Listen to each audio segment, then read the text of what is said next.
Welcome back to Hot Air, the show where we talk about everything that is a little weird, a little wild, and a whole lot of queer. I'm Joshua Robert, and thank you for joining me today. Now, go grab your pumpkin spice poppers and your fake blood because tonight's episode is dripping in glitter and ghost stories. And by tonight's episode, I mean today's episode. That's right, my little ghouls, gays, and theys. It is almost officially gay Christmas. Halloween has almost arrived, and today I'm going full witch mode with it. This is like a little variety episode. Variety is the spice of life. Variety is the pumpkin spice of life. I'm not even a big pumpkin spice person, but whatever. So before we get into all of the things I have in store for you today, let's just talk a little bit about how cute my fucking mug is. It's my hot air mug. If you're on YouTube, you can see it. If you're listening on any of your podcast apps or platforms, you cannot see it, but you can also go to my website, hotairwithjoshuarobert.com, to look at the mug in all of its glory. On one side, it has my world favorite quote, "I found your podcast to be egregious." And on the other, it's got the hot air logo. Honestly, I fucking love it. I am obsessed. I'm also wearing the hot air t-shirt that has the same "I found your podcast to be egregious" logo on the back. This also comes in a really cute hoodie that is so soft and so warm. And honestly, I'm going to wear it ski season. So anyway, that's the merch update. I'm like full on hot air today, which I love. A little obsessive, but I'm here for it. I live for some merch. All right, so as I said, variety episode. Today we're going to dive into why Halloween has always been the queer community's favorite holiday. We're going to talk about where that started, from the underground drag balls to the modern day block parties, and how a night meant for monsters became a night for full-on fucking liberation. Then I've got a very spooky listener letter from a gay man who had a paranormal experience one Halloween night in Provincetown. And let's just say something ghostly wanted to get into drag with him. And finally, I am teaming up with the fabulous folks over at Fabulous Hillcrest to talk about the history of Nightmare on Normal Street, the biggest Halloween event in San Diego, and why Hillcrest completely owns the fuck out of Halloween, and how you can win 2 tickets to this year's event. It's an event you do not want to miss. If you've ever been to San Diego around Halloween, you know that this is where you want to be.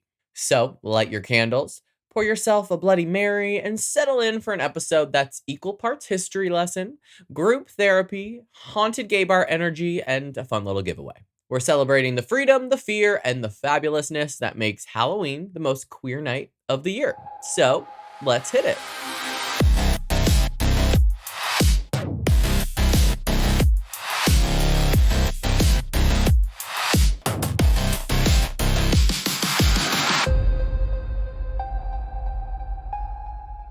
Let's start at the beginning, or a possible beginning. Halloween, as we conventionally know it, lands atop Samhain, a Celtic festival marking the end of the harvest and the onset of winter. Boo, winter. On that liminal night, people believed the veil between the living and the spiritual world thinned. Folklore says that people would wear disguises to confuse roaming spirits or left food at doorways to placate ghosts.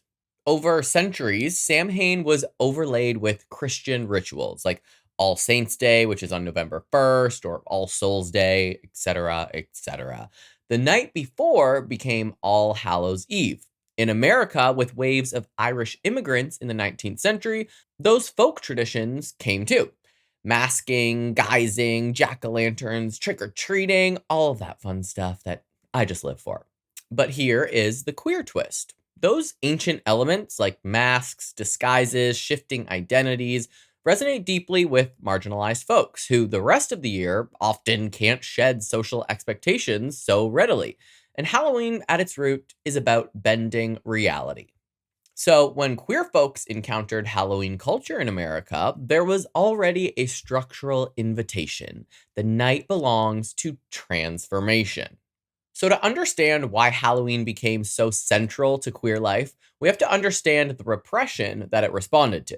In the early 20th century in the US, most places had laws that criminalized cross dressing or non-conforming, masquerade, some triggered by three article rules, meaning you had to wear at least three items of clothing corresponding to your assigned gender in order to avoid arrest. Though many legal historians believe those rules were more folkloric enforcement rather than explicit statutes that were actually followed. In places like Pittsburgh, women dressing as tomboys on Halloween were arrested, yet over time, police gave up enforcement on Halloween nights due to sheer volume. The city became overrun with cross-dressers in costume, and law enforcement conceded, kind of a sort of truce on that one evening, kind of like the purge, except you're not running around killing people. So, Halloween offered a unique exception, a night when the policing of bodies loosened and people could experiment with gender presentation under the guise of a costume. Meanwhile, elsewhere in Black queer communities, drag balls and underground social events were already spaces of resistance. When Halloween came, it fused with those traditions. In 1935, on Chicago's South Side, Alfred Finney, a gay Black man, threw elaborate Halloween drag balls that drew hundreds. These were not just parties, they were affirmations of identity in harsh contexts. Contexts is so hard for my mouth to say. Contexts. Halloween is kind of both a shield and a stage. A shield, as in the costume you can claim for yourself, and a stage that you can express yourself with and on. It's like a night of wild performance. At some point, Halloween shed its secular and familial roots and became the queer party night. But how? How did that shift and just come to be? Well, it didn't happen overnight. One turning point in Philadelphia in the 1950s to 60s, queer folks began following drag performers from bar to bar on Halloween, forming an unofficial parade. It was informally called Bitches Christmas. I fucking live. Over time, that morphed into the phrase Gay Christmas. These celebrations were sometimes shut down by authorities, and in Philly, under Police Commissioner Frank Rizzo, in response to rowdiness and visibility. That's a classic tension.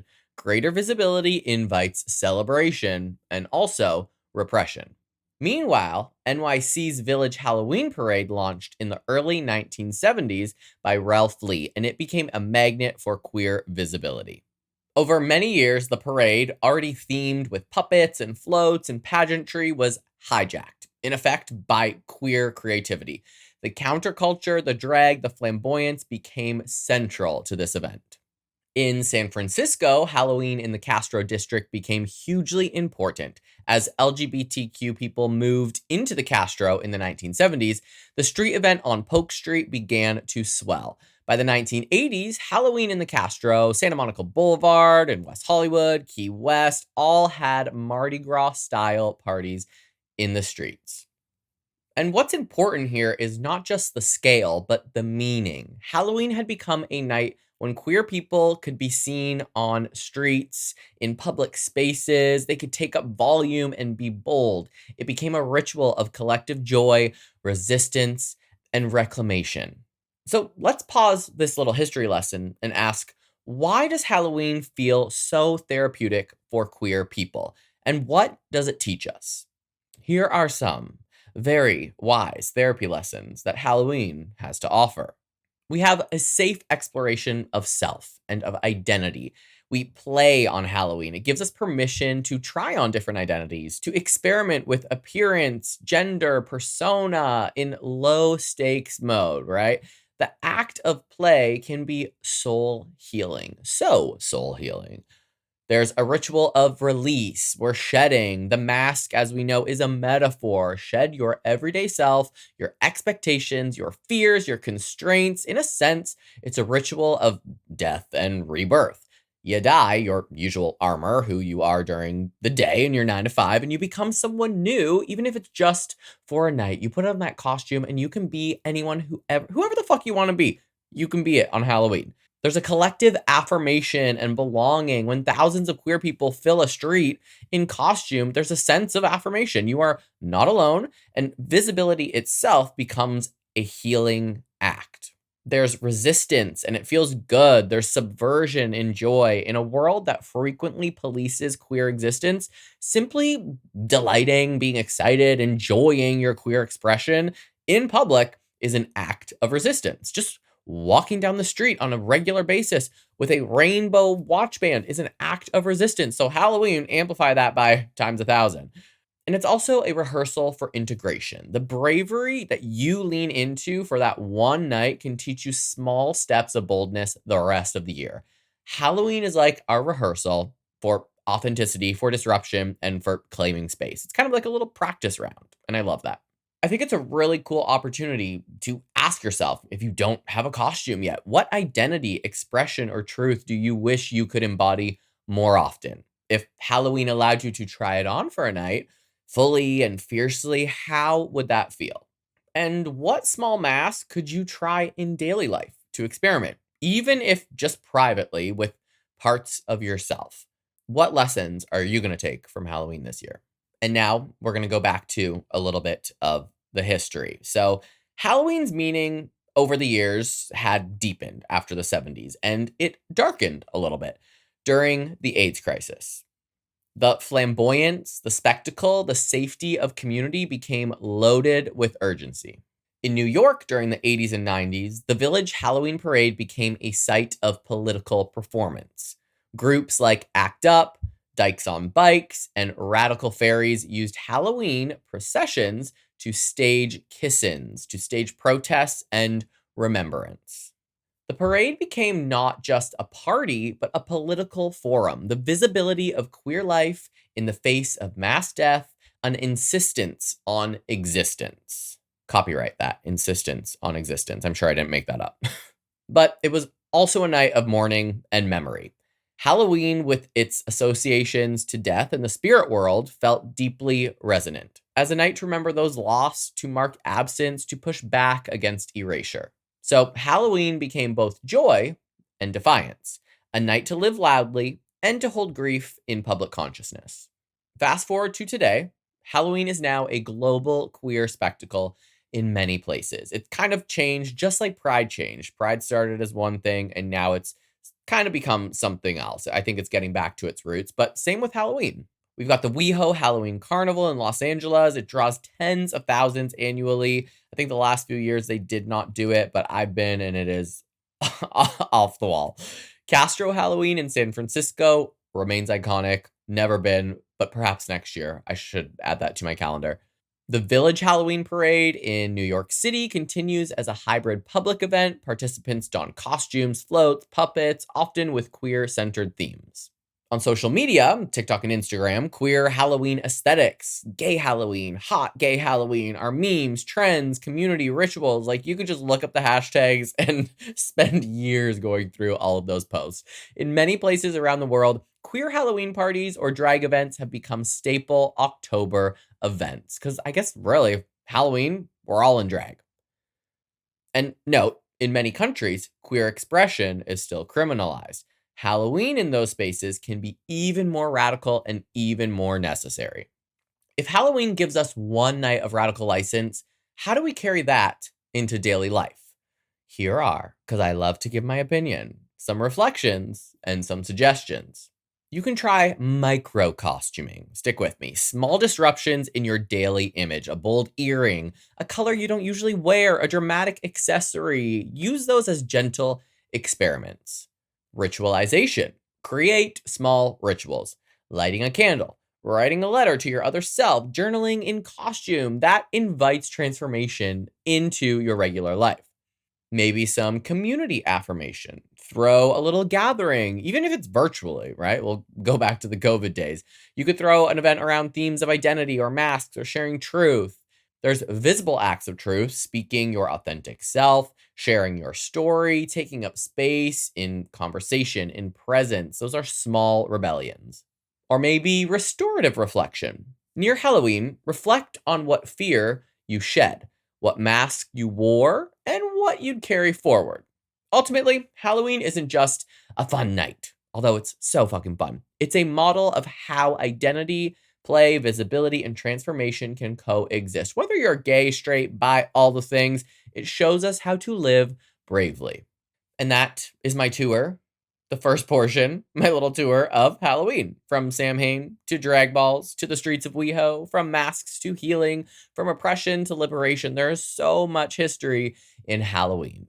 So this year on Gay Christmas, I hope that you'll try something new, lean into the part of yourself that wants to be seen that you've been waiting to let out. You could try a little costume, try a little reveal, try just stepping more fully into yourself, even if only for one evening. It matters. And truth be told, there's times when I put on my old Halloween costumes at home and just like put on a good song and strut around. And I just am like, it's freeing. It's like therapy. And if you do that, ask yourself, how can I remember that energy tomorrow? Halloween night is a teacher. Let it show you what you can carry forward.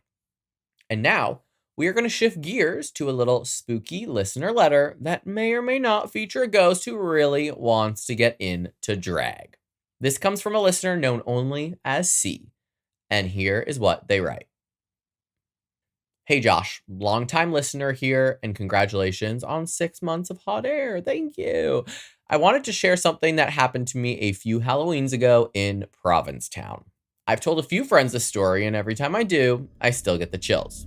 It was Halloween weekend, and I'd booked a last-minute room at this old guest house, just off Commercial Street. You know the type. Crooked floors, antique mirrors, wallpaper that's seen too many secrets. The kind of place that feels alive, even when it's empty. I was getting ready for the big spooky bear party night. My costume? Dragged up Catwoman. I live. Tight black bodysuit, vinyl ears, smoky eyes, blood red lips, the whole nine. I had a bottle of Prosecco open, a playlist going, and I was feeling myself. And that is when the weird stuff started to happen. First, I heard this faint knocking. Not loud, just soft. Steady, 3 taps. I figured it was someone at another door, but a minute later, it came again. Same rhythm. Knock, knock, knock. I called out. Hello? Nothing. I opened the door. Empty hallway. Not even footsteps fading away. I shut the door, laughed it off, and went back to lining my eyes. But then my phone, which was charging across the room, lit up and started blasting a song. Not even something from my playlist. It was It's Raining Men. That's such a good song. Sorry, I'm not trying to change the spooky mood, but that's hysterical. That is a ghost I can get down with. I had not heard that song in years. I didn't even have it on my playlist. The knocking came again, louder this time, and it sounded like it was coming from inside my room. I froze. I looked around. Nothing. Just my half-finished face staring back at me in the mirror. And then, this part still gives me goosebumps. My makeup brush rolled off the vanity on its own. Slow, deliberate, like someone had nudged it. I said out loud, "Okay, very funny. If there's a ghost in here, you better be good at blending because I am not redoing this contour." I tried my best to shake it off, but the energy in the room was different. Heavy, charged, like someone was standing just behind me. I turned the music off, or at least I thought I did, because it kept playing. Except now, it sounded distant, muffled, like it was coming from inside the wall. And that's when I saw it.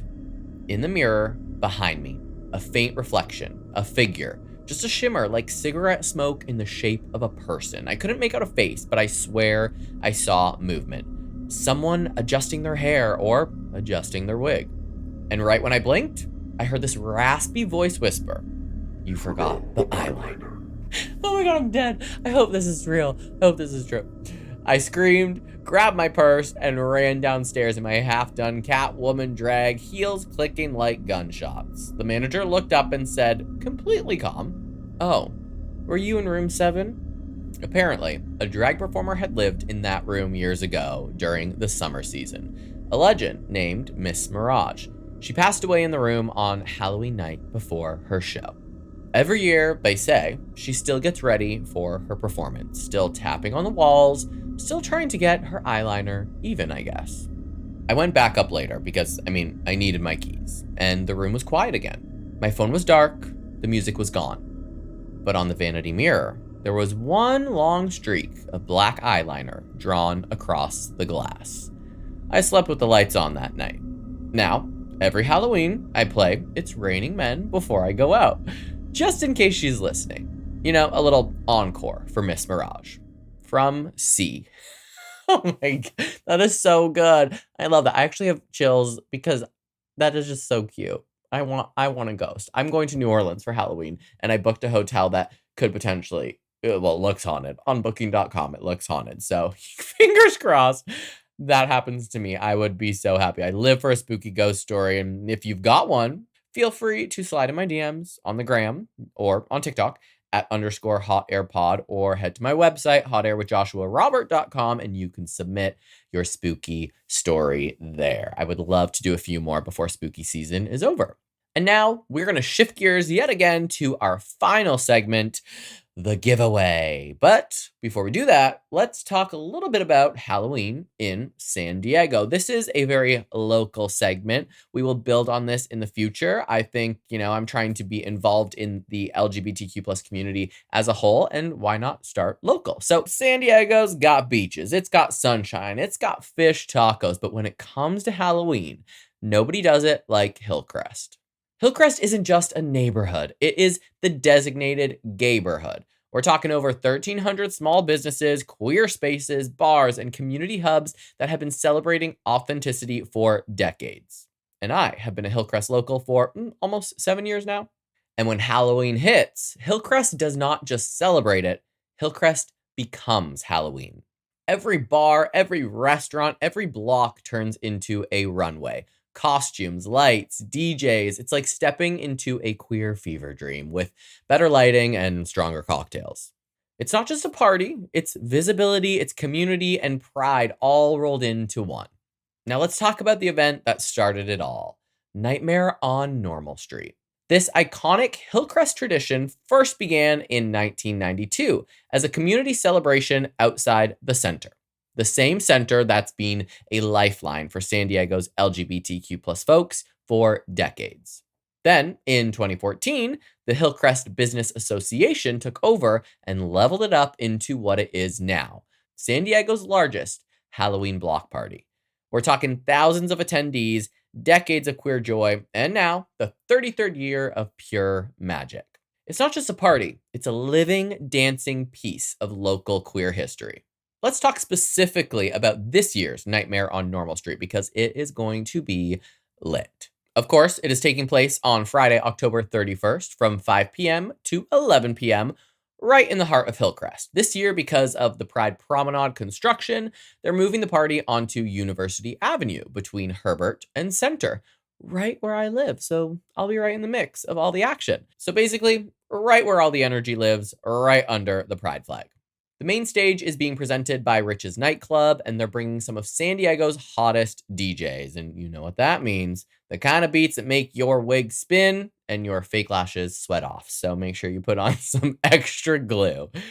And of course, there is a costume contest. This is no average sexy nurse situation. Okay, bring your A game. We're talking a runway style competition hosted by one of Hillcrest's fiercest drag queens. And yes, there's $3,000 in prizes from local businesses up for grabs. So if you've ever wanted to be rewarded for serving spooky excellence, this is your moment. This is your time to shine. Break out those wigs, break out those makeups, hit up all the fun thrift stores we have on University Avenue if you need some last minute ideas. You'll also find Hillcrest's best small businesses serving bites, brews, and creative goodies. And because it's Hillcrest, of course, there's a giant outdoor bar. So picture this, a drink in hand, music bumping, surrounded by thousands of costumed queers dancing under the stars. What a vibe. And the best part, the atmosphere. It's the best people watching in San Diego. I live for people watching. I'm always people watching. The creativity, the joy, the weirdness, all of it. You feel this incredible sense of belonging, like the whole city turned into one big, glittery, dragged out family.